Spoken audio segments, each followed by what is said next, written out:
ജെയ്ക്സ് ബിജോയ് എന്ന സംഗീത സംവിധായകന്റെ സംഗീതത്തിന്റെ ആഴമറിയാൻ ഒരു ലോക എന്ന സിനിമ വരെ കാത്തിരിക്കേണ്ടി വന്നു എന്നുള്ളത് ഒരു സത്യമാണ്. 2014 ഇറങ്ങിയ ഏഞ്ചൽസ് എന്ന് പറയുന്ന ഒരു ചിത്രത്തോടു കൂടിയാണ് ജെയ്ക്സ് ബിജോയ് സംഗീത സംവിധാന രംഗത്തേക്ക് കടക്കുന്നത്. കർണാടക സംഗീതം നല്ല വശമുള്ള ജെയ്ക്സ് ബിജോയ് ഒരു എഞ്ചിനീയറിംഗ് ഗ്രാജുവേറ്റ് കൂടിയാണ്.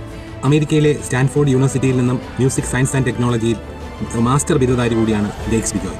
2021 സൗത്ത് ഇന്ത്യൻ ഇന്റർനാഷണൽ മൂവി അവാർഡ്സിൽ മികച്ച സംഗീത സംവിധായകനുള്ള അവാർഡ് ജെയ്ക്സ് ബിജോയ്ക്ക് ലഭിച്ചിരുന്നു. അയ്യപ്പനും കോശിയും എന്ന ചിത്രത്തിനായിരുന്നു ആ അവാർഡ് ലഭിച്ചത്. അയ്യപ്പനും കോശിയും ആ വർഷത്തെ ഏറ്റവും മികച്ച ഒരു ചിത്രവും ഏറ്റവും കൂടുതൽ കളക്ഷൻ നേടുന്ന ഒരു ചിത്രവും കൂടിയായിരുന്നു 2021. രൂപങ്ങൾ 16 എന്ന തമിഴ് ചിത്രത്തിന് വേണ്ടി കുറേ ചിത്രങ്ങൾക്ക് വേണ്ടി സംഗീത സംവിധാനം നിർവഹിച്ചിട്ടുള്ള വ്യക്തി കൂടിയാണ് ജെയ്ക്സ് ബിജോയ്. 2018 വിജയ് ദേവര കൊണ്ട് അഭിനയിച്ച ടാക്സി വാല എന്ന ചിത്രമായിരുന്നു തെലുങ്കിൽ ജെയ്ക്സ് ബിജോയ് ആദ്യമായി സംഗീത സംവിധാനം നിർവഹിച്ച ചിത്രം. എന്തായാലും ലോക എന്ന ചിത്രത്തിലൂടെ ജെയ്ക്സ് ബിജോയ് ഒരു ബാക്ക്ഗ്രൗണ്ട് സ്കോർ സ്പെഷ്യലിസ്റ്റ് ആണ് എന്നുകൂടി തെളിയിച്ചിരിക്കുകയാണ്. അദ്ദേഹത്തിന്റെ മികച്ച ബാക്ക്ഗ്രൗണ്ട് സ്കോറുകൾ ഇനിയും നമുക്ക് കേൾക്കാമെന്നും ഞാൻ കരുതുന്നു.